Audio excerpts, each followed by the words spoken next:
Evo, jutranja situacija.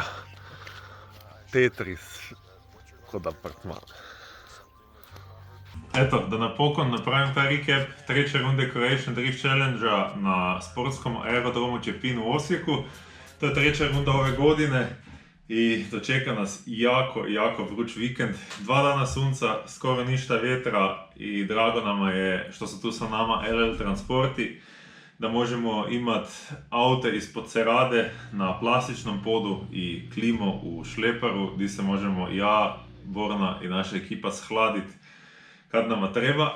Sama staza je isti layout kao prošle godine, srednje brza staza, dosta fluidan layout na asfaltu koji malo troši gume, što je naravno dobro došlo. Za to foru se smanji trošak utrke i pruža nam mogućnost više voziti, više trenirati. Ja tokom vikenda sporo treniram, malo treniram da ne bi istopio auto na stazi. Osim prednjih opruga i omjera diferencijala, mi u Osijeku zamijenimo sve naspram željavi. Znači druge opruge iza, promijenimo tvrdoću amortizera, promijenimo camber naprijed, optiku iza, uglavnom dali smo si posla i svake 2 kruga smo dosta toga promijenili na autu. Dok nisam ja došao do točke gdje sam zadovoljan sa time kako se auto rotira, jer Osijek je dosta flowy staza, ali cijela staza je zapravo kao neki rhythm section. To znači da mora auto prirodno past na dosta kuta da bi ti ispunio zonu i što prije se ispalio iz zone u kojoj jesi do sljedeće zone. My flat, top of the block.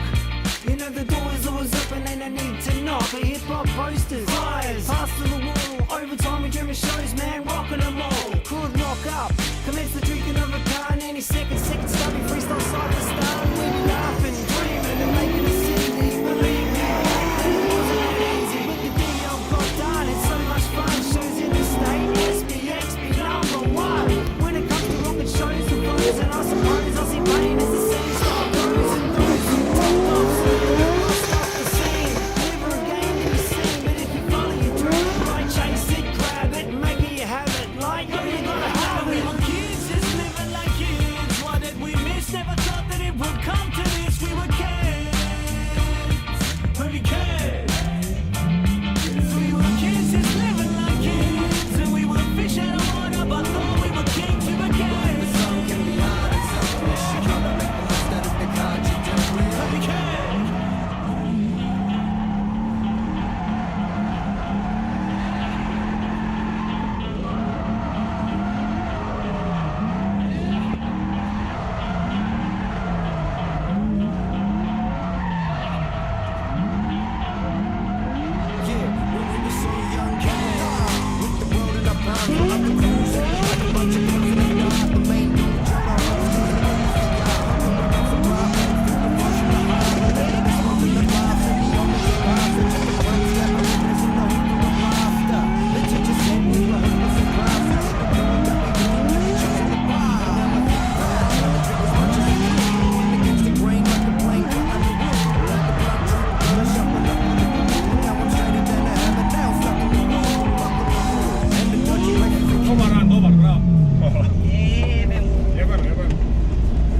Dobro. Ja to moram naučiti.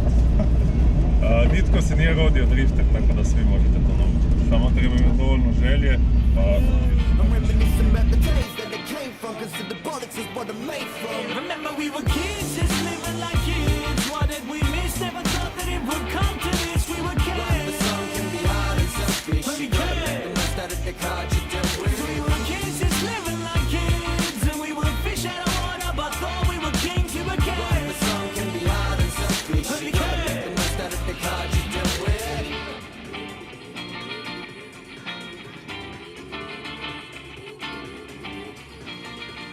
Subotu i nedjelju je bilo pakleno na stazi i to se je moglo primijetiti na broju ljudi na eventu. Nije došlo puno ljudi, bilo je tako vruće da je bilo stvarno neizdrživo i na tribinama i na travi uz ogradu. Tako da je možda ovaj vikend imalo više smisla preplatiti se na live i pogledat live, prati dešavanja na stazi kroz livestream, doma na klimi. Bilo je relativno dosta kvarova, najviše na motorima.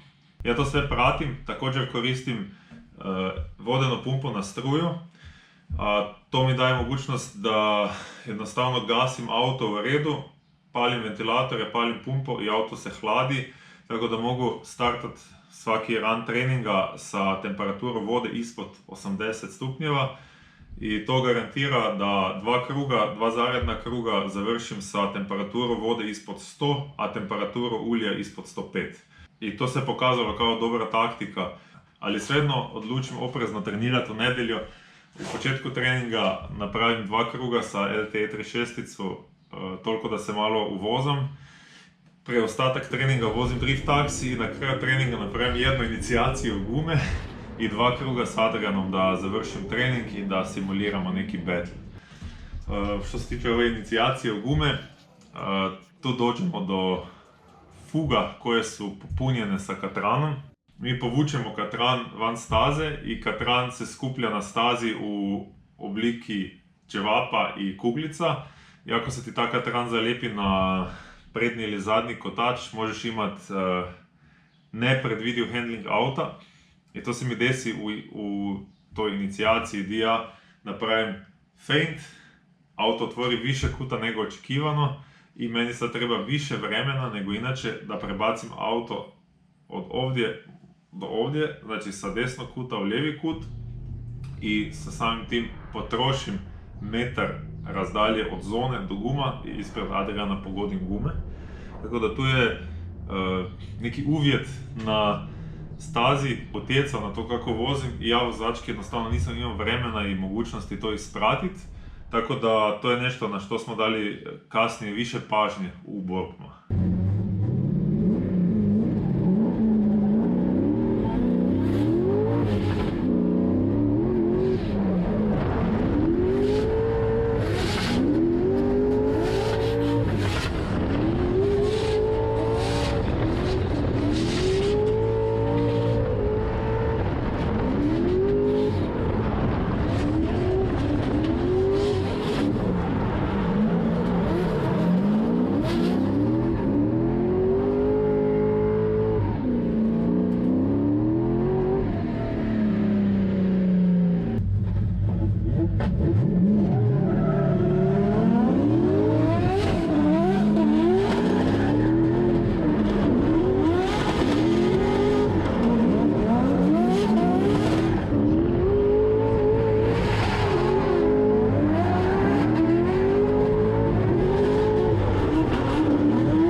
Kvale se voze na 2 kruga kao uvijek, sa time da je nova stvar ove godine da se kvale voze u obrnutom redoslijedu sveukupnog poretka. Ja trenutno vodim u sveukupnom poretku, znači ja startam kvale na zadnjem mjestu.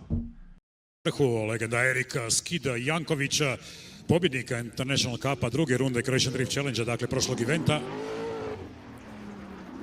Gledali smo ga cijeli dan ovdje u Drift taksiju, podsjećamo izvlačenje nagradne igre, bit će nakon kvalifikacija, da vidimo sada kako smo i navikli od Erika, kirurški precizan, brz.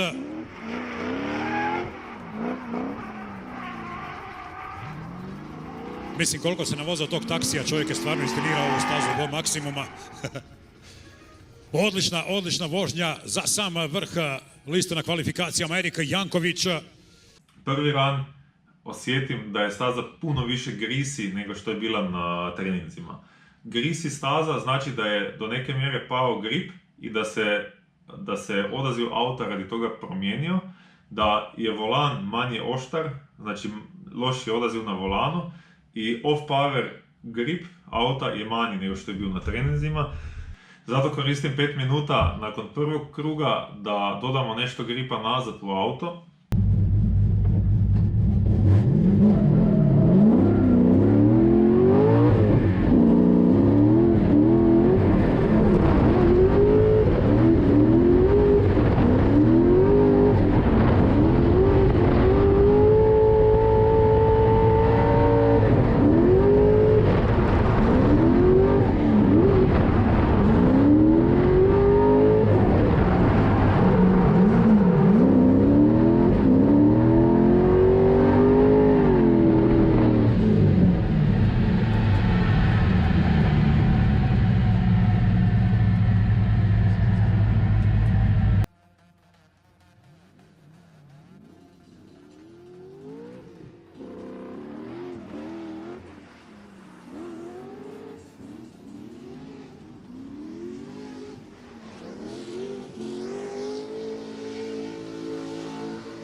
Njega ćemo isto provocirati poslije ako ne pobjedi sad na kvalama, mislim pobjedi na kvalama, ako ne bude prvo kvalificiran, da ga je debeli cicnuo s posuđenim autom. Tako da sad sve ovisi ovdje o ovome, 2 boda razlike, prvi run bio je 75. Drugi krug, drugi run je bolji nego prvi i na svu sreću uzimam prvo mjesto na kvalifikacijama. To je inače bitno jer prvi na kvalama uzima 20 bodova, a drugi na kvalama uzima 15. Znači tu možeš već napraviti razmak od prvog do drugog vozača i tih 5 boda može biti ključnih za sveukupni poredak na kraju sezone. Radi kvarova se kvalificira samo 15 vozača i ja kao prvi kvalificirani imam buy run u top 8. A u top 8 me pričeka David Brečko iz Slovenije sa 3UZ CLK-om. On je uzeo motor, cijeli engine package je biti od mene, copy-paste sa mog starog auta.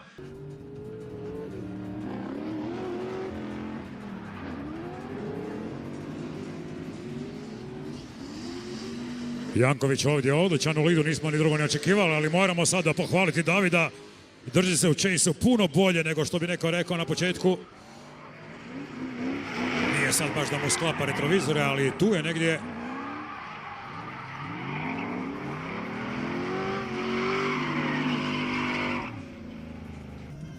I kreće taj fight, Davida sad u lidu, Erika vidjet ćemo kako će ga iščesati i ostavit će sigurno malo prostora u slučaju da David napravi grešku, ali opet neće ni biti previše iza jer to je ipak Erik Janković. Ovdje je Davida sada krasan lead, bolji nego na kvalifikacijama. Još jedan u nizu vozača koji bolje voze ovim Twin Drift fightovima nego na kvalama, što nam je drago jer ovako u žaru borbe još bolje to izgleda, međutim ovdje Erika sad malo pojačava presinga pred kraj, bok uz bok. Krasan fight, još jednom pohvale za Davida. Čekat ćemo službenu ocjenu. David je sad drugi put na CDC-u i već se uspio kvalificirati drugi put i sad pobjediti prvi battle, pobjedio je top 16 battle. A mi prolazimo u top 4 gdje nas pričeka Bruno Stergar sa njegovim 2.8 stroker turbomotorom. To je E36 sa blizu 500 konja.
Bruno je iskusan vozač i opasan konkurent, ali nakon mog lida znam da imam više tempa, moj auto je brži.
U mom chase-u u drugom runu si uzmem auto ili auto i pol razdalje na initiationu.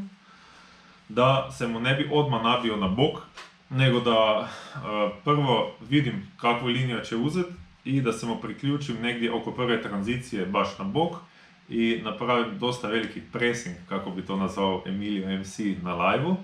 To ne prođe baš tako jednostavno, jer Bruno napravi flik na inicijaciji i radi promjene uvjeta na stazi, on floata od same inicijacije pa do prve zone.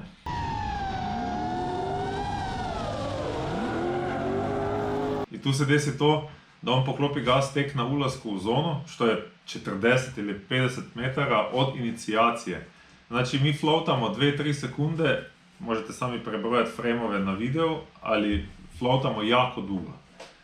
I suci dosude tu one more time, što je meni skroz čudno, jer po meni, ako vozač u leadu napravi grešku koja je ovako velika, bi trebali to smatrati da je on ometao chasera, jer ni u leadu ispunjavao što se traži od lidera.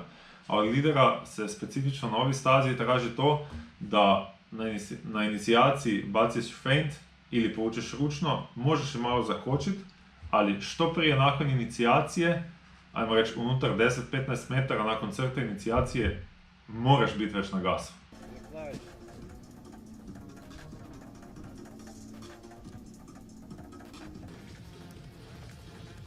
S druge strane, naravno, čestitke Markiću i cijeloj ekipi koliko je brutalno dobro složen taj auto.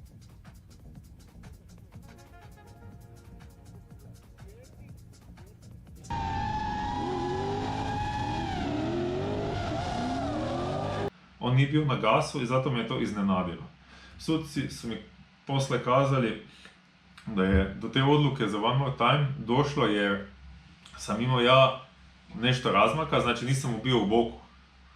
I smatrali su moj udarac u gume i moj wheel off i udarac u njega mojom greškom, neovisno od njegove greške jer nije bio na gasu. Ja se sa ovakvom interpretacijom ne slažem i to je neka tema koju bi mogli sa sucima prediskutirati tokom zime, jer je bilo tu nekoliko situacija gdje suci po meni sa vozačke perspektive nisu dobro gledali šta radi lider i kako to utječe na chasera. Da sednemo i razmislimo šta su zapravo referencije za brzinu i kako to dolučiti, da li je bio lider dovoljno na gasu, na vreme na gasu, ili da li je lider na vreme i dovoljno usporavao, a ne previše usporavao. Čekam vas dole u komentarima. Šta je vaše mišljenje? Kako vi vidite situaciju? Budite poštljivi, budite korektni, iznosite svoje mišljenje sa argumentima. Sad kad smo već kod komentara, za sve koji pišete loše stvari na live chatu komentare, za sve koji vrijeđate suce, vozače, timove ili druge ljude u komentarima, ajde uzmite se u ruke i molim vas komunicirajte korektno, poštljivo, jer vi, gledatelji, publika, uz nas vozači i organizatora dajete sliku drifta na van. Svima koji su došli novi, svima koji drift zanima i svi koji bi se možda htjeli priključiti tom sportu. I vjerujte mi da ako je u komentarima ispod videa ili u live chatu na live streamu shit show, nitko se ne želi joinat, osim ljudi sa negativnom energijom, a toga nam ne treba u tom sportu. Sport mora doći do nove publike, to je sport koji je mlada disciplina u autosportu i treba nama podrške. Sad, svaki ima pravo napisati svoje mišljenje, svaki ima svog favorita i to je sve u redu. Dok je komunikacija na nekom nivou, kad ta nivo komunikacije padne na neko nisko razino, onda to samo izgleda ružno. Izgleda ružno za vozače, vas gledatelje, nove ljude u sportu i sponzore. Tako da nemojte to raditi, uzmite se u ruke i budite poštljivi na internetu. A mi se bacimo na naš one more time. Taktika je ista. Dobar lead, on mora kratiti i kad ti chasaš, to je kad ja chasam, ostavimo nešto razmaka na inicijaciji i zatvori taj gap do kraja prve zone ili barem do prve tranzicije, ostani mu na boku do kraja i pokaži sucima da si dominantan vozač.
I suci kažu sad je bilo brzo, Erika ide u finale.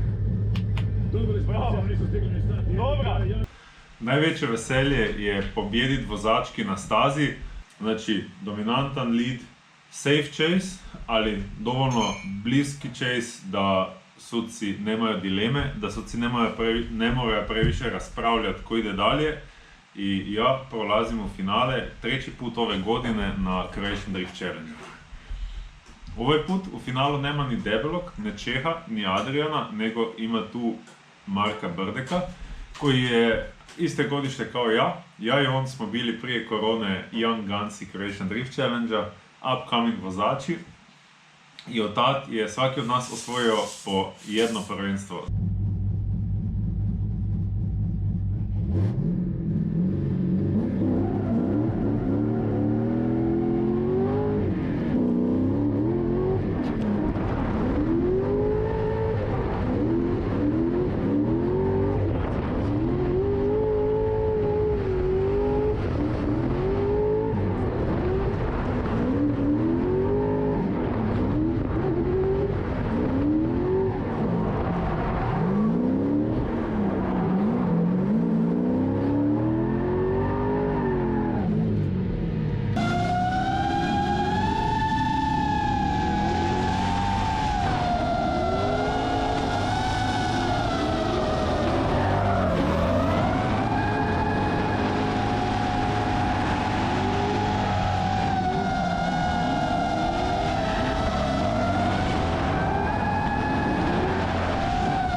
Sad slijedi moja greška, široka linija, puno marblesa, puno smeća, komadića gume na stazi i dosta istrošene prednje gume me u chaseu nakon dobrog lida doveze do toga da opet dropam kotač na prvi zoni i Marko mi pobegne, tako da prvi battle je njegova pobjeda bez ikakve dileme.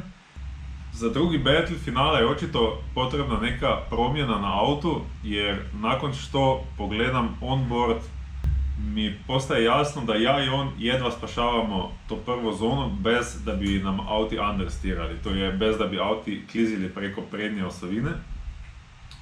Mi preštelamo auto na više prednjeg gripa, sa tome žrtvujemo nešto zadnjeg gripa i nadajući se da je auto još uvijek dovoljno brz, startam drugu rundu finala.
napravim krug samo kroz bokse, ne kroz stazu.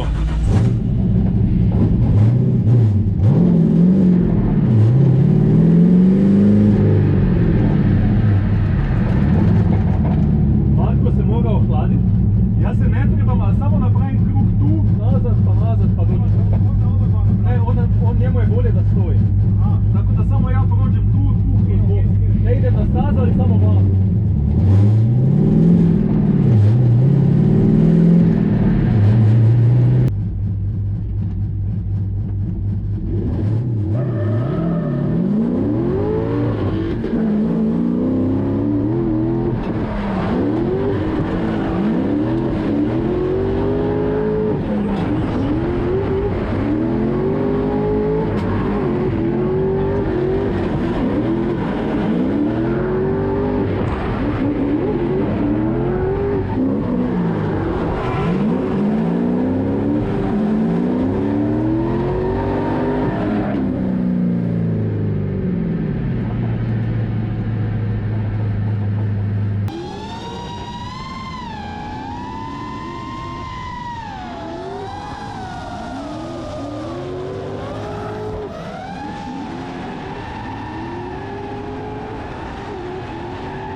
Problem sa prednjim gripom je otklonjen, nakon dobrog lida slijedi dosta agresivan chase, čak moj najagresivniji chase u battlovima ovaj vikend i sad imamo 1-1. Vozi se majstorica, treća borba koja će odlučiti pobjednika ovog finala.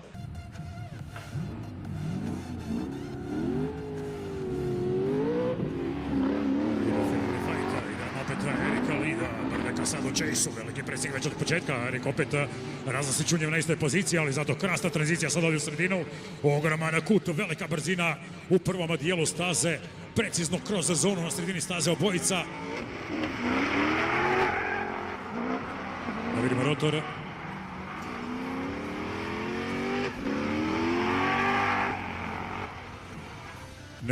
Nevjerojatno koliko ovdje sada. Ne znam koja nijansa će morati presuditi, ali obojica na nivou danas, malo je reći.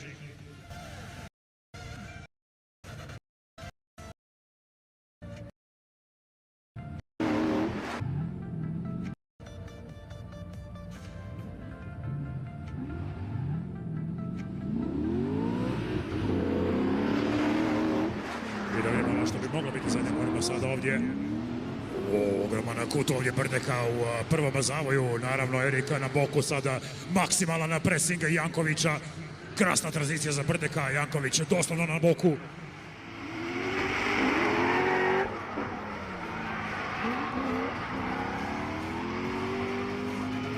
Još jedna brutalna završnica za obojicu, bez obzira kako završilo, obojica pokazali danas najbolje od sebe. Priuštili nam za kraj ovog spektakularnog vikenda dva fenomenalna fajta.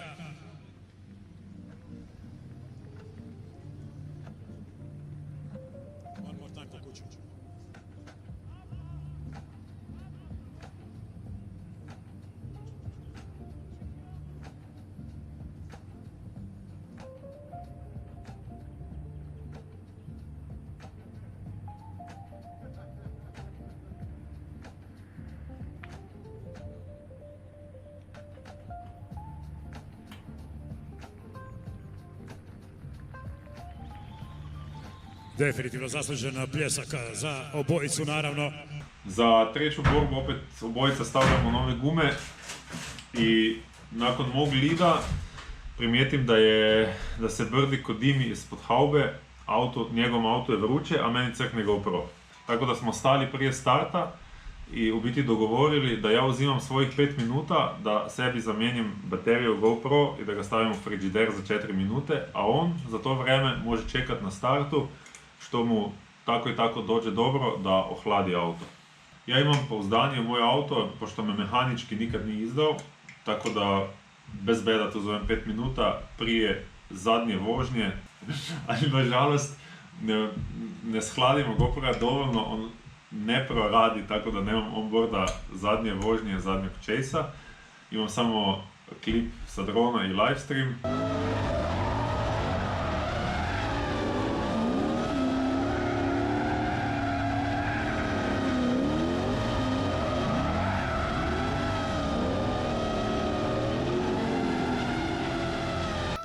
Drugo mjesto u finalu, drugo mjesto uzima nama Marko Brdek. Što znači da nam je još jednom pobjednika International Cupa Erika Skid Janković. Ivan Markić, Bruno Stergara, Marko Brdek i Erika Janković, pobjednici International Cupa treće runde Croatian Drift Challenge. Sa 2-1 pobjedim najteže finale ove godine. S ekipom smo zadovoljni, preznojeni, umrni. Vruće nama je, ali svejedno smo postigli što je bio cilj dana. I to je nastaviti dominanciju na Croatian Drift Challenge-u. To je zadnja utrka prije ljetne pauze.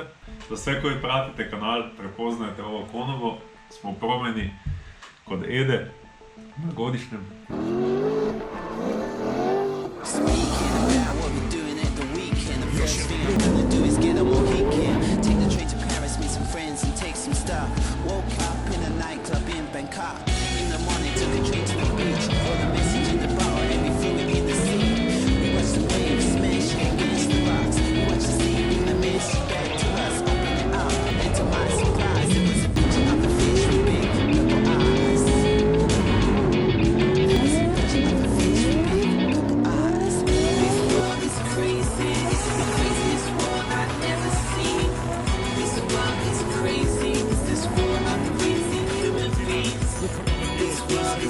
It's the craziest world I've ever seen.